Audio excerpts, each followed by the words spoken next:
Good morning, everyone. My name is Dave Ward. I'm usually up here and talking about how to build routers and what's coming next in router design or in protocol design.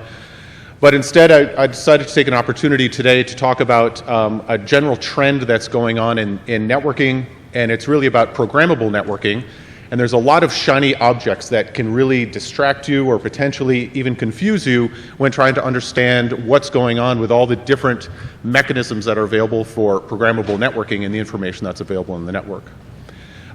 Now, before I get into this talk, following Kevin's talk, being the slow vendor up here, I also do want to mention that these large interfaces are available from vendors, and in fact, perhaps operators could also increase their uptake of the new technology. But that was basically required. I said that after Kevin told me I was too slow.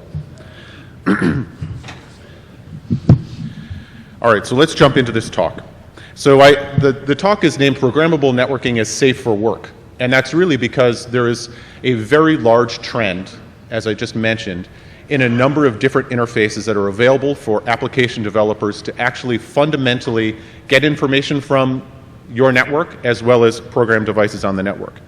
To keep it very simple and to start off this conversation building up to where I want to get to with respect to technology, application developers are wholly interested in the experience they can provide for their particular customers. This is obvious. Whether it's high-definition video or it's location-based services for social networking or whatever the case might be, their goal is to get the best experience possible out of the internet. And clearly, as network operators, your goal is to connect everyone to everything and everyone to everyone else, of course. But the issue that we fundamentally have is that application developers, and here's the fundamental assumption which we can discuss a little bit later, is the fundamental assumption is that application developers today don't have a good understanding of the weather report of the network. They don't know where things are located necessarily. They don't know what the utilization of the network is. They don't know what access link speed might be available to the particular other user or subscriber, or whatever the case might be that they want to talk to. And so this fundamental wall between what the network can give to application developers and what the application developers need from the internet is what needs to change. The next assumption that I'm going to make, and this is perhaps one of these visionary Keynote-y type things, is that the application developer, who actually is the first to program either devices on the internet to create specific paths for the service they want to offer, or to be able to get information out of the internet like a weather report of utilization, is going to be the one that holds the next lottery ticket. And what I mean by this, or the next winning lottery ticket in particular, and what I mean by this is that clearly when taking a look at applications that are available on the iPhone or whatever the case is, folks are attempting to pick up that winning lottery ticket by just pushing more and more and more applications out there. And differentiation of these applications is generally based upon the experience and information that can be delivered. And so, leading up to this, the goal is really to describe what's coming down the pike and what's really different. So applications today, when taking a look at the network, are really just guessing. They're attempting to divine what's going on the network. They're blindly probing and trying to ferret out this information by using gaming ping stats, or there's proprietary codecs, or there's control channels for variable bitrate video, or they're using whois type technology to find which autonomous system or which provider has a particular bit of data that's not suing them at one particular period of time. Really, there's no fundamental interaction to get this data out of the internet to find either the best location for content or the best way to deliver this service. I can't tell you how much it drives me crazy that, for example, proprietary control channels attempting to scavenge bandwidth out of the network are being proliferated left, right, and center when in fact the network has the information directly. And if they just asked, and if we just had the ability to give them some information, the switch and understanding when HD is available versus SD, when to scavenge for a certain amount of bandwidth would be possible. This would be a much more efficient way to do it than a very aggressive algorithm of everyone attempting to compete with each other for this particular bit of bandwidth that could be available. Now, on the converse side, as networking professionals, we're really spending a whole lot of money and a whole lot of time and a whole lot of effort trying to figure out what's going on the internet itself. There's deep packet inspections and stateful flow foo-bars and all sorts of other different things that are being implemented in the network, really just to try and find application signatures such that interesting things like application-based billing or just understanding if there's some good behavior or bad behavior going on the network. In addition to this, whether they're IP data records or whatever the case is, for an attempt to find out when a user has gone above a particular bandwidth threshold for any particular purpose is about the current state of the art. We actually could know more information if applications would simply tell the network. So on both sides of this conversation, whether they're applications trying to divine something about the network or the internet trying to figure out what's flowing across the network, they're very expensive as well as cumbersome behaviors in trying to figure this out. So really what I'm leading up to is that these four different actors need to come together in a coordinated fashion, whether it's the application, where it needs to know, it would like to know, I should say, the end device capabilities, proximity to a particular bit of content, etc. Whether content, which is located somewhere in the network, can either be placed somewhere else, or we can find out where to select it based upon analytics of the server, and we'll get into examples of this in a second. We have the end user who knows what they're looking for, and we have the network which has fundamental information of understanding where is an end user, where is the content, what is the application. If we could interact amongst these four actors, we could probably do something better. And there's going to be a number of talks about some of the fundamental technologies over the next couple of days on pulling these together and use cases that can arise out of this. So let's move this a little bit forward and talk about why networks and applications need to work together. So really, what I'm trying to say is that it's not just programming the network. It's not just an application programming a device with a specific service profile or programming some VLAN tag. There's actual bidirectional information that's possible for the network to give to applications. And so when I describe programmable networking, it is this two-way communication. So as I mentioned already, if the application has the ability to inform the network, and the network can give fundamental intrinsic information back to the application, we then can begin to talk about how we can affect and bias traffic steering on the network to either preserve fundamental bandwidth that's available in the core, or in particular, to increase the experience that's available. And so towards this end, what I'd like to describe is that there's a number of touch points available in the network that we traditionally hadn't considered to be as programmatic points. And these can come from either on BNGs or BRASs for subscriber termination or user termination. Today, the state of the art is effectively using radius, diameter, COPS, packet cable, whatever the case might be, to program a subscriber's profile. And no doubt, I'd say triple play services, voice, video, and high-speed internet, these are well established and have been deployed to a great deal across the internet. But what we've gotten to the point is now is that the high-speed internet class, where the over-the-top traffic is coming in, whether it's peer-to-peer downloads or whatever the case might be, this class of bandwidth is the class that's being scavenged and aggressively trying to be scavenged amongst a variety of different applications. And we know that the time and ability to turn radius, diameter, or COPS profiles to program these subscriber profiles, these delays are far too long. The current mind share or group think of what's a cool application today or what's a cool bit of download or whatever the case might be, these things are fast and fleeting. They're completely ephemeral. Now, towards that end, if we had the ability to program this high-speed internet class from different applications that are part of a subscriber's profile, we'd have the ability to deliver better experience. Now, as you've been reading, hopefully, the other touch points or other points where we can program on the internet, these are all different, what I would call perimeters of the internet. These are all different locations where you actually can derive where a subscriber or user lands on the internet itself. They can be VPN gateways. They can be trying to go after a particular bit of content. Once you have awareness of what an application or subscriber is trying to do on the network, you can build specific profiles at each of these points. These are all of the programmatic points on the internet, or many classes of them, that we need to be interested in when building out the entire portfolio of different service profiles that are possible.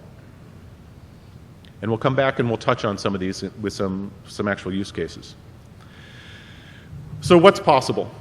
So applications or services can be made better by getting a weather report of what's going on the internet. Proximity to content, proximity to a server are some very, very easy ones to understand. In addition, by just understanding the access link that your friends or family are attached to, you understand the type of quality of service you can get out of this. And at the same time, there's been quite a bit of conversation recently about networks being made better by information from applications. And really here, what's trying to be described is you do have the ability to optimize bandwidth or resource reservation. You can spin up new specific service topologies very, very rapidly through some of these interfaces. So let's get into the point of where we talk about how they actually work together. And what's key to this conversation, just pausing for a second, is that there are a number of very high-level conversations that are going on about different programming points of the internet.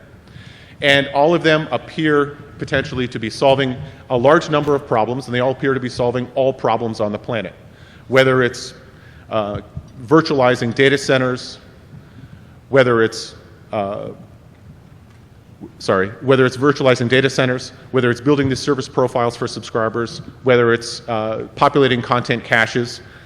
What's interesting about all of them is that they all are independent ways to program the internet, all attempting to duplicate connectivity between two different points. The key to remember when looking at these different technologies is that we aren't necessarily going to reinvent the internet and all of the protocols with any new particular way of programming the internet or any new technology. The key is how these technologies are going to integrate directly with the internet and the networks that we have deployed. Anyone who's been around for a while understands that if we go back to a world where we're again signaling permanent virtual circuits a la X25 ATM frame relay across all the network, we're going to have a huge control state problem. And in fact, really what we're trying to do is find a way to take advantages of programming specific devices and take advantages of giving applications and services information from the network in conjunction with what's deployed. So really we're talking about what's augmenting what already exists. And this will be some of the use cases that I'm going to bring up in just a second. So the technology that's really emerging is multifold. And I'll bring it into a layered perspective in just a second. So again, today what we're trying to convert from is where we're intuiting information from the network on application side or from the networking point of view. Again, we have geo-coordinates, proprietary control protocols, and the network is using DPIs, net flows, IP data records, and then we're trying to get to a point where we're communicating this information. Now, the challenge of trying to do this is that there's a zillion different stacks out there, which are, again, getting a lot of conversational highlights in the trade rags. Cloud stacks, open stacks, whatever the case might be. OpenFlows, which Rob Sherwood will talk about over the next couple of days. But also, there's been a trend, and it may not have been visible to understand that there was some architectural thought behind this, but there's been a trend over the last 10 years for communicating this information within the protocols that we currently have designed, such that we can extend APIs and extend information that's being transmitted via these protocols in a variety of different categories. So first is path computation element. Brief bit of history. Path computation element was originally built or constructed for inter-autonomous system traffic engineering end-to-end path setup. That sounds fine. We didn't really have a very easy ways of doing that. But what's interesting is that once you have a server that you can program to that can communicate with routers to set up paths between endpoints, we have reinvented soft PVCs. And I bring this up because I have a long career of reinventing things many, many times. And in fact, what I want to highlight in all of these cases is that by reusing technology that we know and understand very, very well, we can use these to obviously benefit not only application developers and the services on the internet, but the quality of experience on the internet itself. So we'll start with path computation element, and I'll build these up in a couple slides. The next is GenApp, and you might say, well, what the hell is GenApp? I haven't even heard of this thing.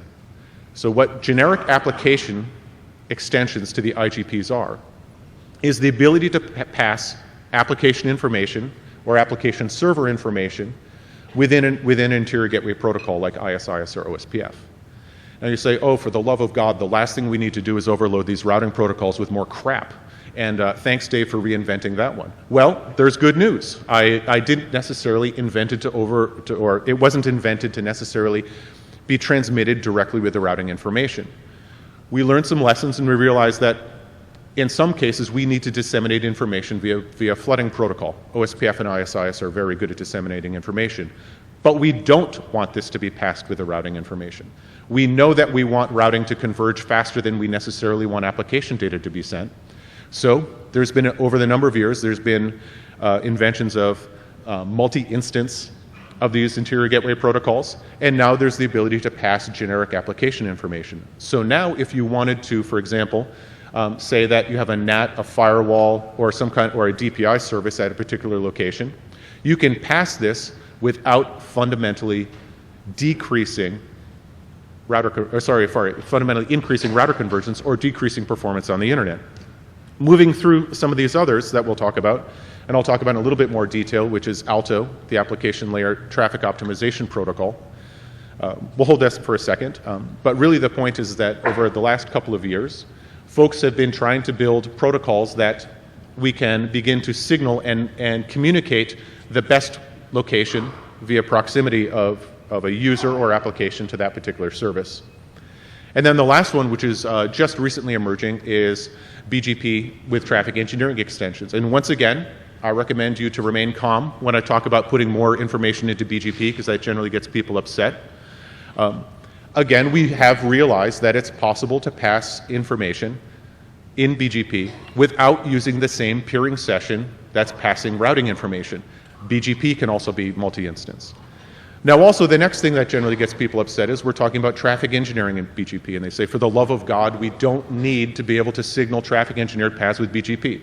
Well, that's not what this is about.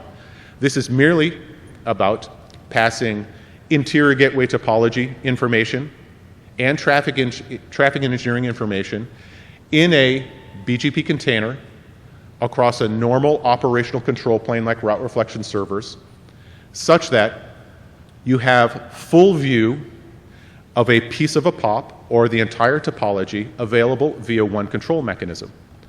And I say this because, again, if you step back and take a look at, survey the protocols of how you would get topology information, say, into this ALTO protocol, or how you'd get topology information in general, we've spent a lot of time arguing at various standards bodies of it must be ISIS, it must be OSPF, it must be BGP, it must be any of these things. These arguments are a complete waste of all of our time. And I say they're a complete waste of all of our time because we don't have the capacity as an industry to be able to have 42 different ways of doing the same thing. And again, stepping back, most networks are built out of a control or management functionality in which route reflection servers actually exist. And therefore, maintaining the common protocol that's being used with respect to manageability and putting this information into BGP made perfect sense. Next, and the last piece, and I'm still introducing the subject, is that we're putting yet more information in BGP. And again, hold your coffee. Really, the situation when we put in CDN information into BGP, and this can be both the users that are possible to be reached in a particular geographic area, and I said geographic very specifically in this case, the users that are reachable in a geographic area, or the content that's reachable via a particular peering point. These are new extensions that you're going to see rise.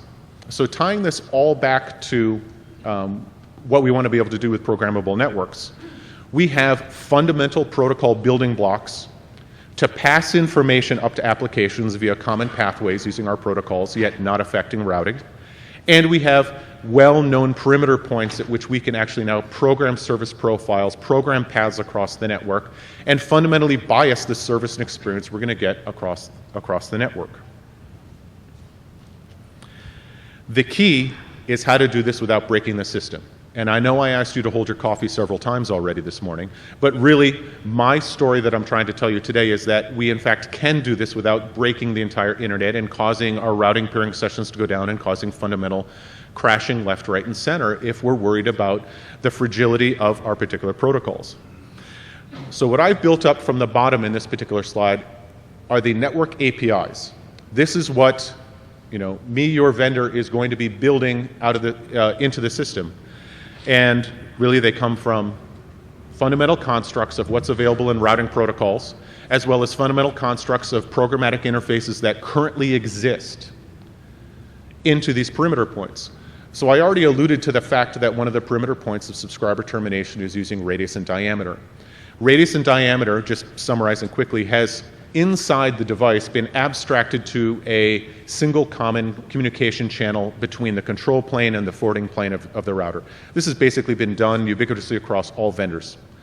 That being said, it's actually very straightforward for a particular routing vendor to take a common API, a common abstraction of what that internal protocol looks like and turn it into an API versus getting locked into radius and diameter.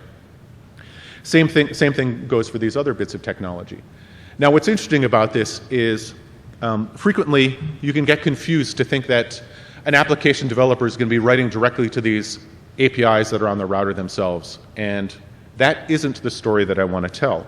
Because most application developers, and think about the folks who are out there coding up Farmville or Mob Wars or some other stuff that I don't understand why anybody would want to do. But nonetheless, these folks are thinking about programming and thinking about delivering experience fundamentally differently than delivering it on the network. We don't necessarily want the guy who wrote Farmville to write directly and use a BGP interface. We know that already, right? We don't want, I don't need to continue.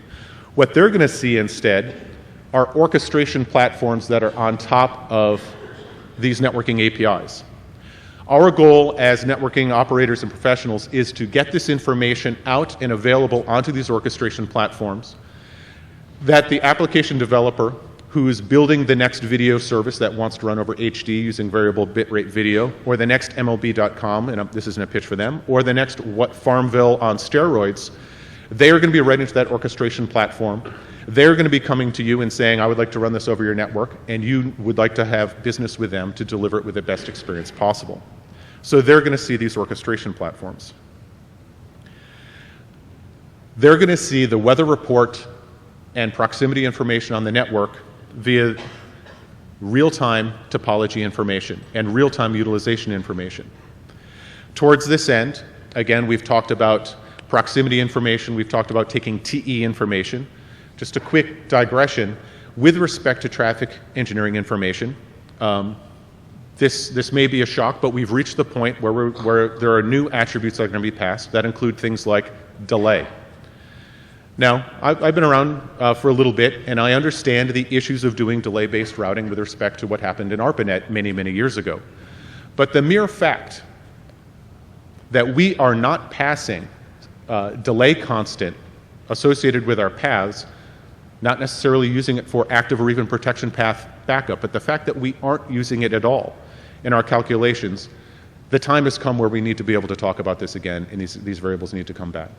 So delay, variance, loss on a path, utilization on a path, these are things that have been a long time coming. I realize that it's been over 20 years or even over 25 years since the last time that there were attempts to use delay-based routing were on the internet.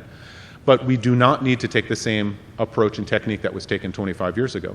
We do need these variables available to us as network operators as well as to application developers to increase or improve the experience on the internet. So this real-time topologic information and real-time weather report information is now fundamentally available coming out of the network.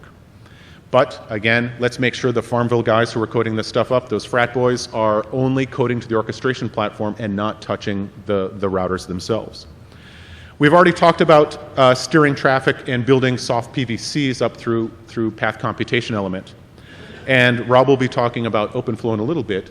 But in sum, just quickly, OpenFlow is a technology in which, and it's the only technology in which you have the ability to program with high performance, real-time, ephemeral classifiers that are not held in the router's configuration file. They're coming from application space and being jammed directly into the forwarding plane. So you can think of this as a traffic selection mechanism, a programmatic traffic selection mechanism. It's a current shiny object that's being discussed quite a bit, but at the same point, it has high utility for a particular bit of functionality that isn't otherwise available. And I've already reached on these new touch points. So let me build up just a little bit further on these protocols and really what we're trying to accomplish with them. So when we talk about what we want Alto for, and it's, again, application layer traffic optimization, from an application space, what you're asking the network is, where is it located on the internet? And how far is it from me? And you're going to see, I'll walk you through an example in just a second. That's what we're fundamentally trying to accomplish from application space. The next piece, with respect to path computation and path computation element, building soft PVCs, is basically, how do I get from where I am to where it is? And how can I dynamically program and using the current signaling, control and signaling mechanisms on the internet to get me there? We've got policy enforcement, and as I mentioned, OpenFlow is excellent at programming these classifiers, and there's other mechanisms as well. And then the last one is just service location, which is basically object-based routing, and this is part of BGP CDN work. These are the fundamental building blocks. Where is it on the internet? Where's my object? How do I get there and make sure only my traffic gets there such that I don't have to compete against everybody else with this particular service offering? As 4 fundamental building blocks, this is really what's underneath it all, in understanding how these different pieces come together. Now, what the application developer is going to see are these orchestration and development platforms. And I've segmented into these 4 different pieces. Traditional IT, which is OSS, BSS stuff, and again, there's a number of different ways to perform device and subscriber management, and there's entire industries, and have been for decades, in trying to build up these billing and subscriber profiles, and again, turning this into billing information. There's network function specific pieces, and this is where there's lots and lots of shiny objects for us to get distracted and confused over when it comes from either service level monitoring, over-the-top virtualization, path management, unified communication. There's umpteen different elements or programmatic interfaces that are being currently espoused out there that can solve all the problems. Just understand what they're trying to accomplish.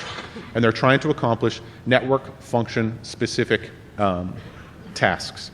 The next, of course, would be service specific, and I segment this out because here, really, it's more related to social networking and location ID information, and what you can do with location information when building up a particular service, whether it's social media, whatever the case is, and we'll get to that in a second. And then the last one is a provider-based development platform.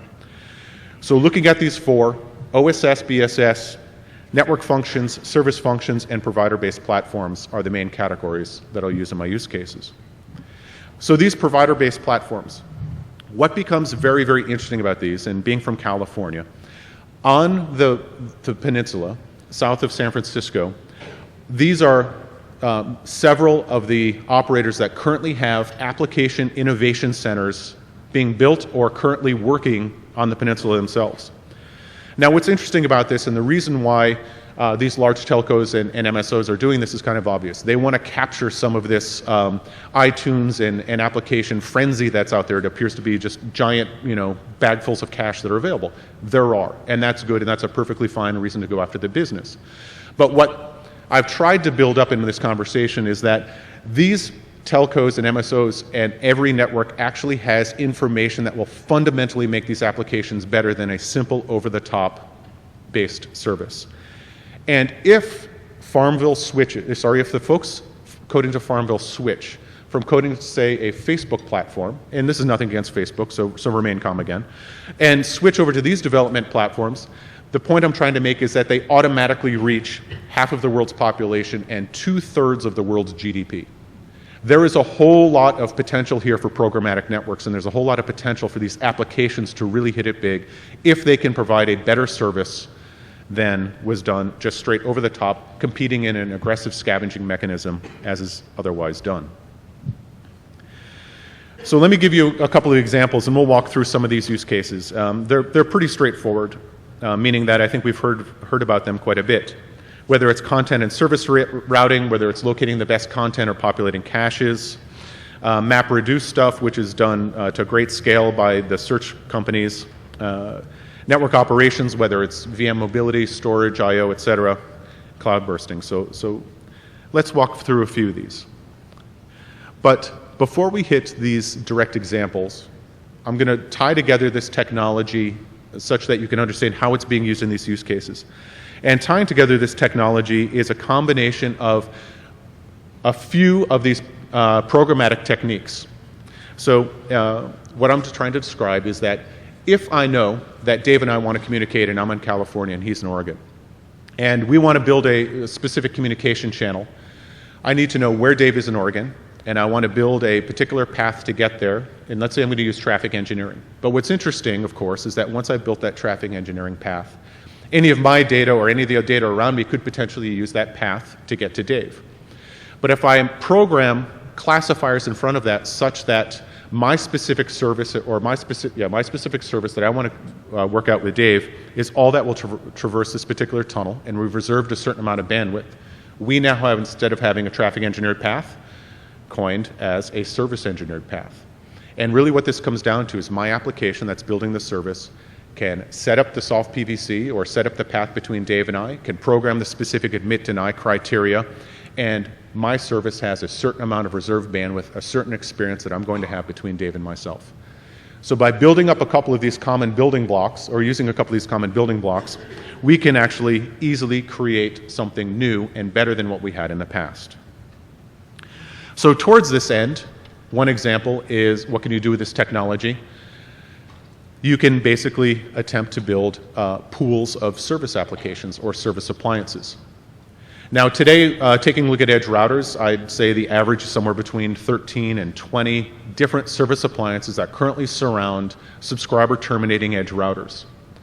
These are physically bound via orange or yellow cables directly to that single edge router. What's interesting is that they cannot be used easily or cannot be used at all by other edge routers. So what this technology can do, again, when you classify specific traffic and have the ability to do service backhaul, if you want to think of it that way, is you can now take these service appliances and pool them together in a data center or in a POP and have them just be seen as increments of bandwidth, scale, or performance. So that now these service appliances can be shared amongst multiple edge routers. And these can be distributed, or they clearly can be pooled all the way back into a centralized data center. There's no topologic restriction. And it fits directly into that analogy of doing service backhaul, because again, you've classified only the specific traffic. Again, it doesn't have to be all of Dave's traffic. It could just be his port 80 traffic. That's backhauled to a scrubber to understand why he's out of bounds on his bandwidth threshold, or whatever your example might be. This also is an extremely powerful way to build service-specific topologies across a network. Setting up TE paths to set up service topologies, nothing new, bread and butter. What is relatively new is that in combination with the ability to program ephemeral classifiers into the forwarding plane, I can dynamically build the profiles and modify the traffic or flows that are going across those specific profiles.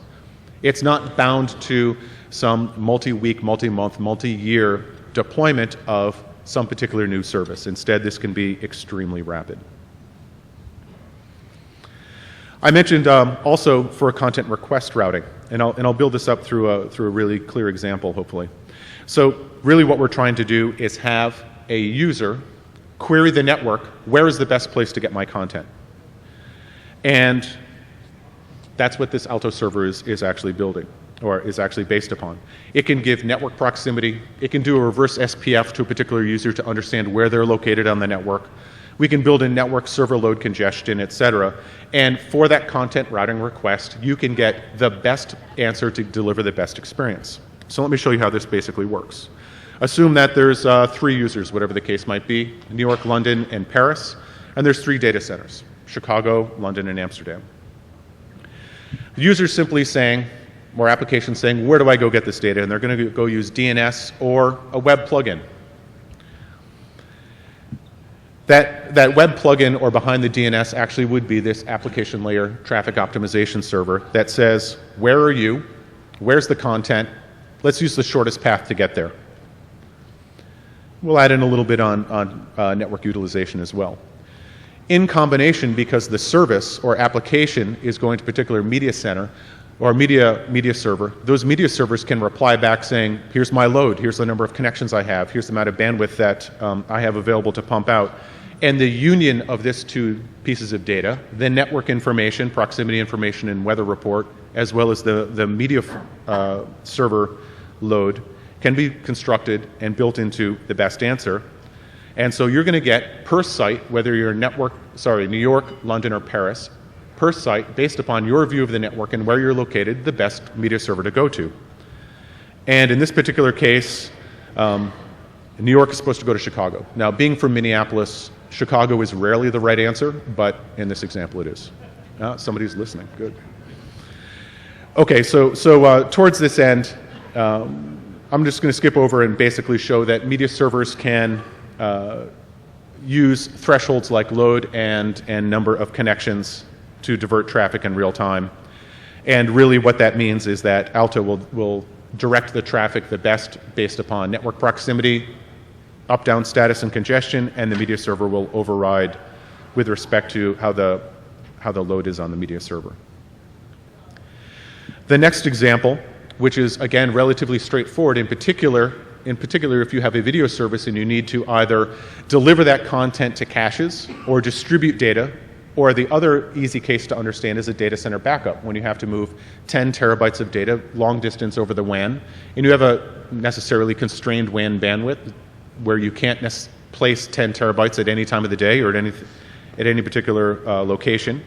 You want to calendar that bandwidth onto the network based upon priority. So again, service placement, data center backup, and cloud orchestration. So the first thing we want to do is schedule and reserve that path. And we're going to use this orchestration layer, and we can demonstrate that, yeah, you can submit your job that I want to move 10 terabytes between New York and Reykjavik, and I need to do this at medium priority, and I want to do this between midnight and 6 a.m.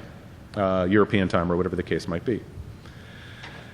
And the key is, we don't want to push all of the network state up into the application. We don't want the application to have to derive what the topology is, or understanding how to set up a path, or work with other multiple NMS, EMS systems to be able to do this, and instead use the pieces that are available, which is that what's the real-time topology understanding, which is go query Alto server to say, where are these particular locations on the network, and what does the topology look like between these 2 points?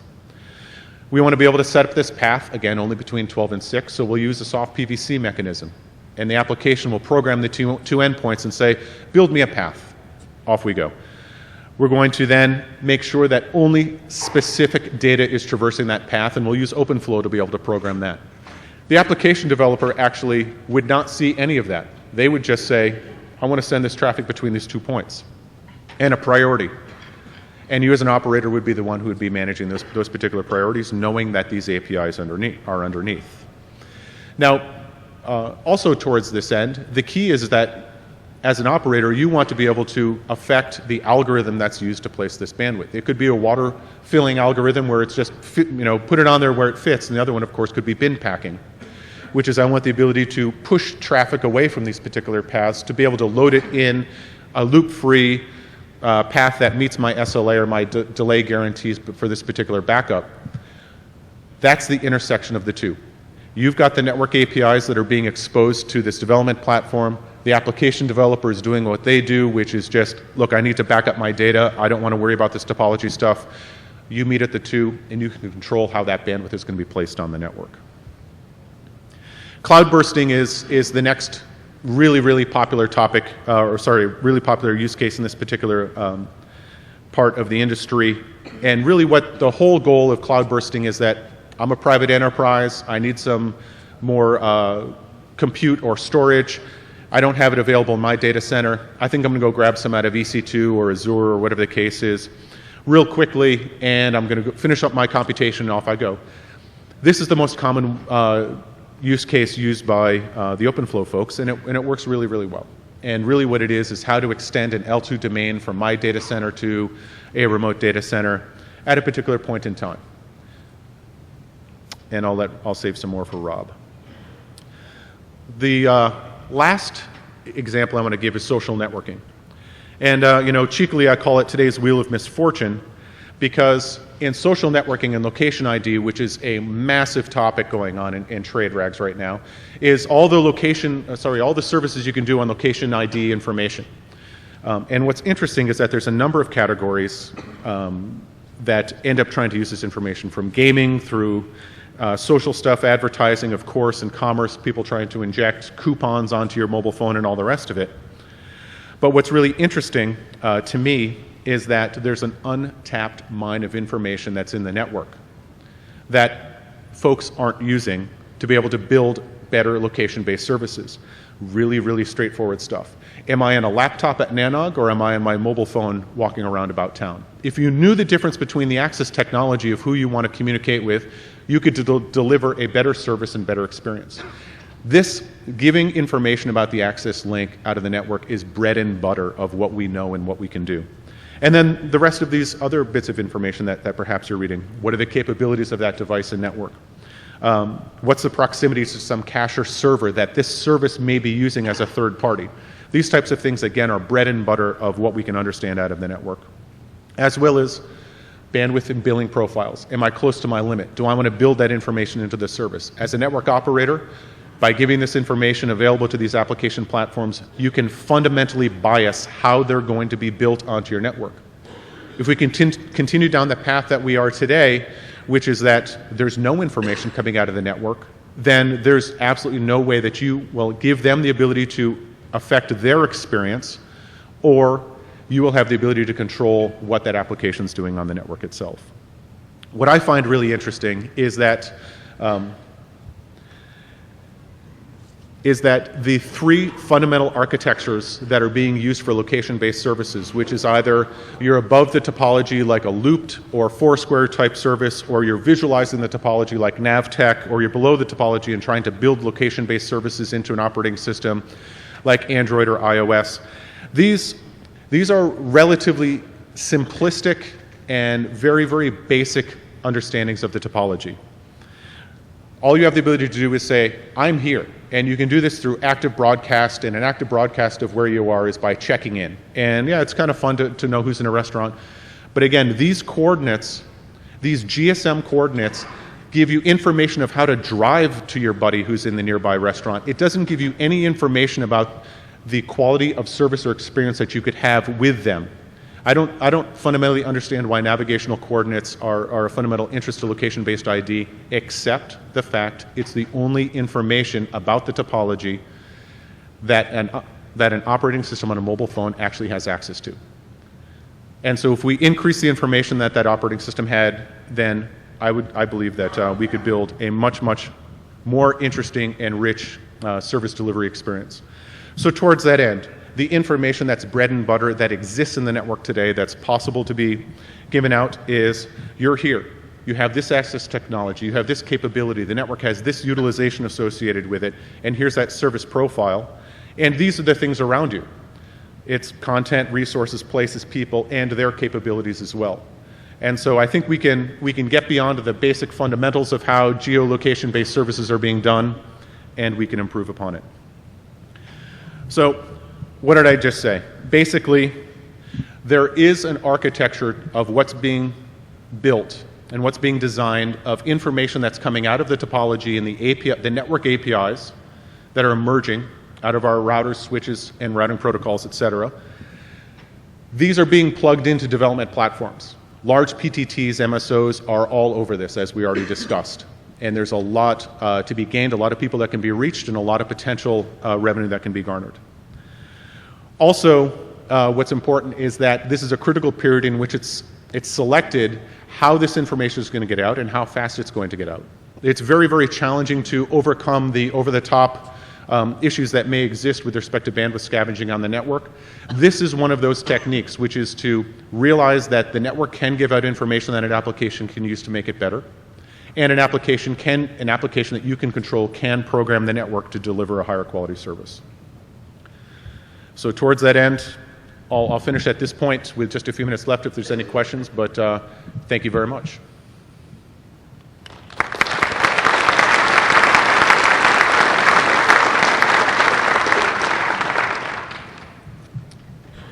Any questions?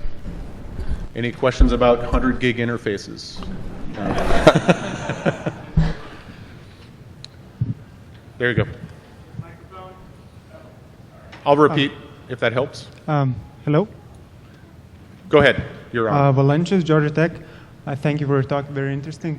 I had a question. So you covered a lot of technology, but could you comment more on money flows? Who would pay whom, and let's say Zynga or Farmville, would they pay for this? And when they have a choice of just scavenging the bandwidth? So money flows. Realize I'm a vendor, so I already have a perspective on which way the money flows. But kidding aside, I would imagine that Zynga would be wanting to get into collaboration, and this is my fundamental assumption, that Zynga would want to get into collaboration with network operators or autonomous system service providers that are willing to play this game. If they can deliver a better service over a particular network, then they would be interested in having money flow in that direction. And if users are willing to have a better experience over one particular network or another, money generally would follow that as well. That's the fundamental assumption. Again, I am not an economist. I just play one at this podium. Hi, Patrick Gilmore from Akamai Technologies. So 100 gig interfaces, when are they going to be less than 10 by 10 gig interfaces? Less money. Oh, less money. Because from a network operator standpoint, the difference between a 100 gig interface and 10 gig interfaces is a wiring problem, unless it costs too much money, right? And so you want us to use 100 gig, why not make it worth our while? If you were selling 10 gigs at 12 times a gig E, how many people would be using them, or how many people would have been using them in the past? So I think we're going to have very nice weather in Philadelphia this week. It should be in the 80s or so. So the pricing question is very different from an engineering perspective. So okay. I can't help with pricing. Going back to the most excellent talk, actually, thank you very much. It was useful and packed with information, which is not always common. So thank you for that. But when I'm watching this, while I'm thinking this could be really good, a few things obviously pop out. The first is this very clearly rings gigantic alarm bells about things like network neutrality. And the answer to your last question actually even highlighted that. So you're going to have services that can pay for better performance, or you're going to have network operators who also happen to be, I don't know, for instance, MSOs or say telcos that run their own cable TV service, and their streaming, for instance, could be prioritized over somebody else's streaming. What happens when Netflix is competing with AT&T Uverse and one of them is picked in this path? You have a decision matrix there that is opaque to anybody outside of the network, and then the network itself is deciding whether their information is prioritized. Now, I realize that we already have that problem today, but this, as they say, pumps it up a notch. So wondering just how far are you going to be able to, as the vendor here, running the server in the middle, how far are you going to be able to make information public that the network's going to feel, maybe not public, but transparent to the users of it, that the network's not going to feel is giving too much information about their own infrastructure? Oh, that's a very good question. So it's actually loaded with a whole bunch of carefully laid landmines there. So, pretty much. So with respect to what can be done with this technology, I think first and foremost, if we want to help address, let's say, some of Kevin's issues that he talked about earlier with respect to the amount of bandwidth growing on his network, let's say he's going to deploy caches. That generally seems to be something that folks do. And now there's content available on a particular cache in a particular area that isn't the one that you're reaching at. If he had the ability to apply policy of where a request for content is going to go on a particular cache, and it either goes to the closest one, or then it goes to the one that meets the SLA, meaning that it's actually not overly loaded, et cetera. These are some fundamental ways that it can be moved forward. I'm completely sidestepping the net neutrality conversation, as you might notice, but really my point is that we can start earlier without jumping directly into an FCC legal situation by actually improving the network without stepping in that landmine. Is there an absolute possibility that specific services can be built with higher quality than others and it can be biased? Absolutely. That can be done today. These are just more flexible tools to be able to do that as well for services that are being provided by a particular provider at this point. I mean, I'm not going to skirt the issue of net neutrality, but there isn't much I can say about it at this particular point, given FCC's position. Pretty good answer. Thanks. Hi, Jeff Sachs from Blue Ridge Internetworks. You said that in the slide nearly at the end, you showed that network operators could provide all of this wonderful information to the application platforms and to the local, maybe iPhones or whatever, and including a great deal of information about what bandwidth was available and what caches were available. And that seems like very valuable information. Why do you think that the network operators would actually be willing to provide that to the Farmville developer? And also, there were some things on the side as to which other people and objects were also nearby, and why do you think those people would be willing to provide their locality to the application? So think about it this way. So let me go from your second point backwards. So if I'm already checking in at a particular restaurant, I've already given out the information of where I'm located in a topology. What we're adding on top of that, or could add on top of that, is utilization of that path. Am I able to send you real-time video from what I'm doing at this end of the Comcast festival versus your end of the Comcast festival last night? If I know that I can't do that in HD, don't send it in HD. Don't give you a blocky type of transmission. So the goal in this particular case is, if the information's already given out, then you can do something better with it, because we have the information. So the first piece that you asked about was, why would an operator want to give this out to Farmville? An operator would want to give this out so that when, and I'm going to take a different example of Silverlight or Adobe Move, with their control channel over variable bitrate video. Right now the APIs look like you can open up, and sorry, they work over multiple TCP sessions to begin with, and that API looks like, oh, you have a dial from 0 to, say, 1,000 TCP sessions that could be used for this video. What's the first thing that every programmer does? 1,000 is more than 0, so therefore I'm going to turn this up to 1,000. It's the number one thing that's done. They attempt to amp up all of the aggressiveness that they possibly can of that control channel to deliver the best video. It's exactly what you'd expect them to do. If instead, underneath Silverlight or Move was information about utilization of the network in real time, and instead of having an aggressive control channel, the control channel would in addition go and say, is it even worth my time? Is the bandwidth even available? Should I tune this down for better experience of the multitude of folks looking at this video? You have the potential to do that.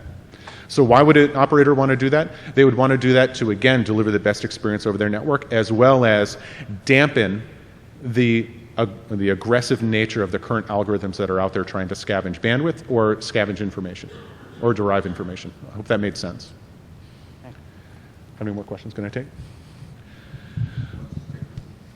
Randy, let's just take the rest of them, and then we'll close the lines after this. Okay. Go ahead, Randy. Randy Bush, IIJ. Dave, you get the William Jennings Bryant Award for the silver tongue in making the most complex proposal I've ever heard. To vastly complicate my network to solve a problem that I can throw bandwidth at instead of throwing money to you. So to answer the first gentleman's question about economics, but the real worry I have, somebody touched on it, the privacy issue, the security issue. This is a complex evolution of something that died about 3 times, used to be called active networking.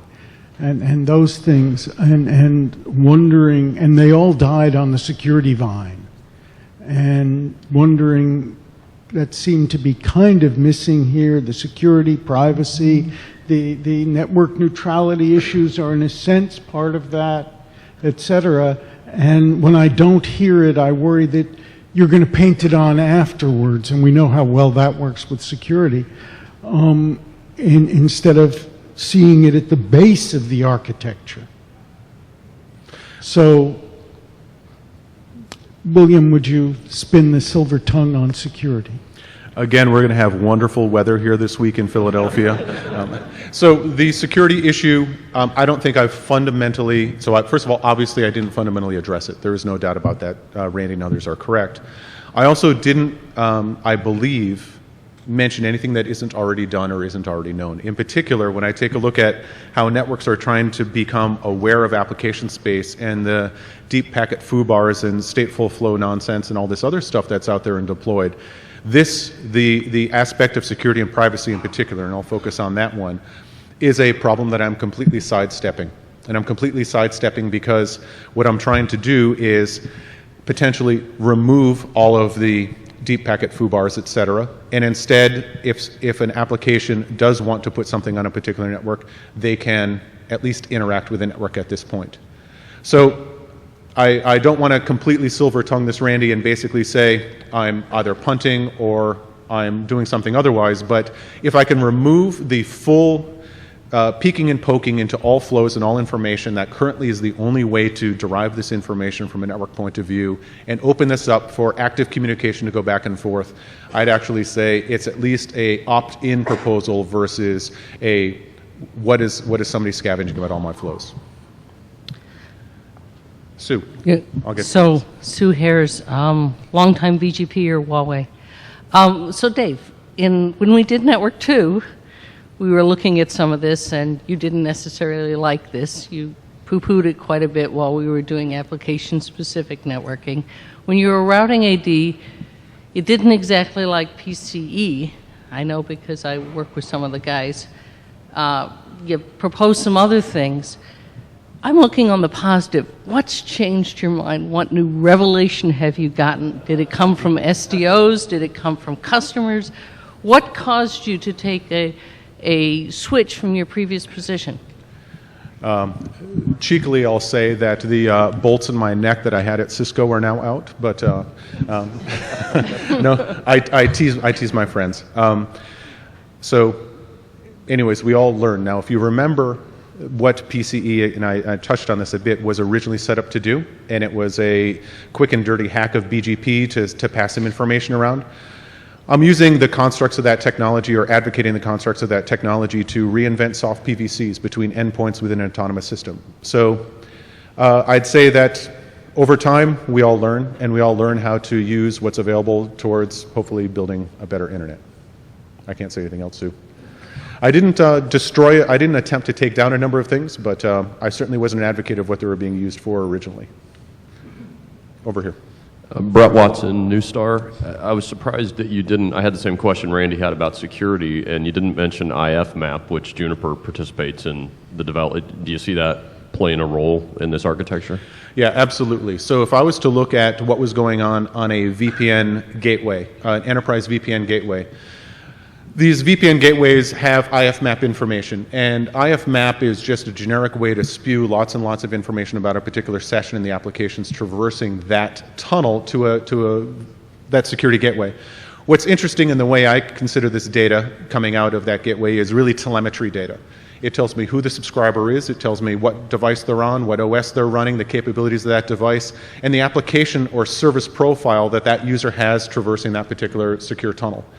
What's interesting about this is this data is being directly used in enterprises, and we can talk at another talk or even next week at the Open Networking Summit about enterprise and programmable networks. But in this case, let me describe how it's being used. This telemetry data is the difference between me being, let's say I'm a financial trader working for some bank and somebody's occupying that. But let's say I'm working for this particular bank. The fact that I'm here at Nanog on my mobile phone or iPad means that I do not have access to the trading floor. I don't have access to the trading floor based upon, again, the device I'm on, where I'm located, and potentially to the access point. So inside these enterprises, if I'm not on the trading floor itself, I don't have access to that aspect of my virtual desktop, those storage pieces or whatever the case might be. IFMAP directly is, again, this information coming out of a gateway system, whether it's a secure tunnel or even subscriber BNG BRAS system, that will give you this data to be able to build a service profile out of it. This, again, is an attempt, this, I think, is another way we can overcome the current lock of radius diameter or other ways of constructing a service profile such that an operator can build their own database in conjunction with these protocols or completely separate from those protocols to build a service profile based upon this telemetry information. One sec, Dave. Last question, please. Richard Barnes, BBN, first time NANOG attendee, but chair of the IETF GeoPriv working group. So since we're constrained on time, I won't ask a question. I'll just say two things. The first is to provide a forward pointer for those in the room. We actually have a presentation that I'm giving later in the week on Wednesday morning on geolocation specifically and some of the work that's been done in the IETF to look at how we can enable geolocation services through the DNS and through some web services and possibly through the WHOIS databases. So we have some technical specifics on that Wednesday, I think, at 11:30. The other thing I wanted to mention is, to echo Randy's point and the other commenter's point about security and privacy, and maybe to sound a little bit more hopeful note, because there has been some real thinking about privacy, especially in the context of geolocation, is some long-going discussions in the IETF, and we actually have a couple of RFCs on this, the most recent being RFC 6280, so if people want to check that out, there's been a little bit of thinking about this, and maybe it can help address some of these questions. Thank you very much. Thanks, Dave.